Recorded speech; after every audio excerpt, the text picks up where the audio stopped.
Jay Lynn. Hey, Lynn, great to see you. Hey, Lynn, good to see you. I'm sorry, my hand's cold. Hey, Jay, good to see you. Thank you. Bye. So this is our guys today at this station. Oh, awesome. Well, first of all, thank you for all you do. Yes, absolutely. We appreciate you coming. This is nice. Appreciate you feeding us. Most definitely. We all like it. Thank y'all so much. Again, thank you for what y'all do every day. I appreciate it on the front line. Certainly not a 8 to 5 job. Always needing your help and your assistance, so people are relying on y'all. Thank you again. Thank you for your compassion. Thank you for your willingness to serve. And we're part of y'all. Anything you can need from our office, anything that we can do by any means, that's certainly what we're here for as well. Yes, ma'am. I appreciate that. Yeah, makes a difference. So one of the things today I wanted to visit with y'all, and again, thank y'all for taking time. I know everybody's busy. You know, unfortunately, we are living in a country, in a state where there's an opioid fentanyl crisis. I wish I could say that we didn't have that, and I wish we didn't have to talk about this, but you all see it, you know it too. We do have that issue. We know that drugs are coming across the border, and they're here in Mississippi within 48 hours. And we're seeing them right here. And so we either have to be proactive, which is what we're all doing, everybody, or we become complacent. We just can't do that. You know, last year alone, there were close to 300 deaths in Mississippi alone from a fentanyl overdose. That's alarming. I mean, you just think about all the lives that you see, the people you come in contact with, and you know, it's 300 friends, family members that many of us know in some form or fashion. So it is significant to be involved, being out there on the front in that regard. I was telling somebody earlier, DEA collected enough illegal drugs last year at all of our borders collected that were fentanyl laced or fentanyl powder to kill every American. Wow. Now think about that. That's unreal. And so in the office with all y'all, we said, you know, we're going to try to fight it as much as we can in our communities. What can we do? How can we make a difference? So we launched off the One Pill Can Kill initiative with partners. We've been out on a number of universities, community college campuses, and just talking to the administration, talking to the students about what do you do, what's the impact, and we all know fentanyl is just lethal. It's 100 times stronger than morphine, 50 times stronger than heroin, and that if you get it on your fingertips, you too could die from that as well. If you open like a sugar packet, if we use that as an example, and that was fentanyl powder, that's enough to kill 500 Mississippians. So I think for all of us, and particularly for y'all, I mean, you're in contact, you're out there, you see it, you hear it, you know the needs, people are calling on all of you, and so for us to be ready.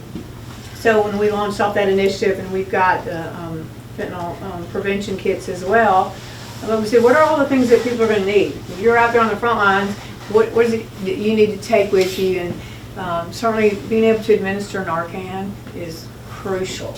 I mean, that's a life and death thing right away. But then we looked at, you know, then you got to dispose of those drugs. And again, you got to have your gloves, you got to be able to dispose of them, have a place to properly dispose of them, and you got to make sure that it's not on you. And then if it's the powder, you know, you have a mask on, what do you do to protect all of you? So from our perspective, being able to partner, provide you resources that protects you as you're out and about, as you're in the community and you see that happen was really important for us. So that's how we started in that, again, being protective, saving lives, because everybody can save one life, and that's on all of us, and people are looking for every one of us to do that. So we started with the kits, and then, so we're kind of leading the nation. It's really fun in Mississippi, like, oh yeah, we're doing that. And so as we started on that initiative, and we did the kits, and we've got plenty of those, we can get you more resources. Then we came up with this, and this is just like your overdose, your rescue kit. And it just provides so that you're good to go. You can grab it and have everything that you need if you get that call or that instance where you're going to have to respond very quickly. Again, one of the things we learned about how you differentiate what's a counterfeit pill, what's a real pill, so we tried to put some information in there. I'm telling you, those criminals are so good. The real ones are really hard to detect from the pill press ones. Again, using Narcan, y'all know how to do all that, but just having everything, if you had to pick it up and go, you got it, the disposal. We do have fentanyl testing strips. Those used to be deemed drug paraphernalia. And so as we kind of launched this, we went to the legislature and they were very gracious and they changed that so we can now provide testing strips. So that way, and we've seen and heard from a lot of people that they've used them and they went, okay, I'm not gonna, I'm gonna throw these away or dispose of. So it's just all the things you might need in here, the mask, the gloves, the disposal. But I'm loving telling all of our colleagues, hey, we have this kit. And they're like, can you send me a copy? We want to, how do we do that? How do we do that for our respective states? So anyway, I appreciate y'all letting me come and visit. Thank y'all for all you do. And again, I know this just adds an extra on your responsibilities and duties that you have to do. So thank you for being willing to take this on and letting us share this with y'all. Thank you. Thank you so much. Like I said, I wish we didn't even have to have this conversation. And we just had food. We could just go over here and eat. Yeah.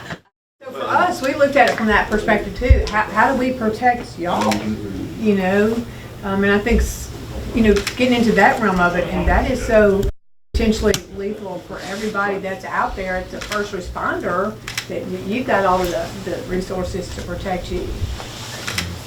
Yeah. Absolutely.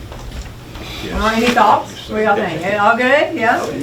Blake, Well, something you don't think about, though. You don't think about, we usually, being a first responder, we always put ourselves on the back burner.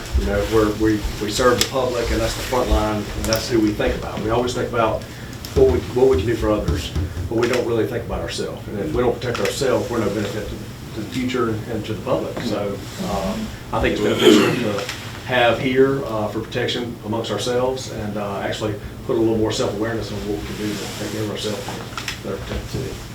thank you. Have y'all had any instances yet where this has been something you've had to address? Chief? Not on our people. No, we've administered plenty of Narcan over the last few years.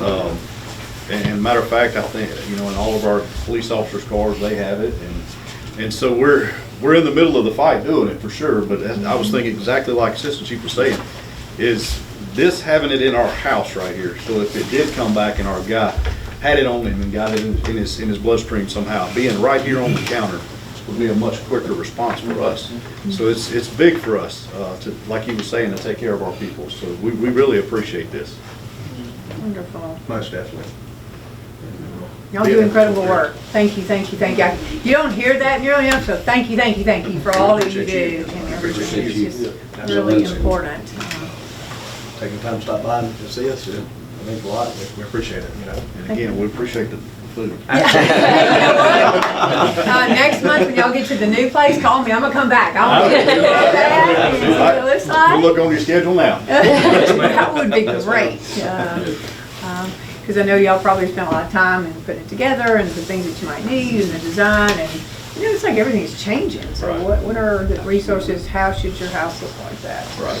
Accommodate what the future and goodness growing here and the needs of the community. Sure. Yeah.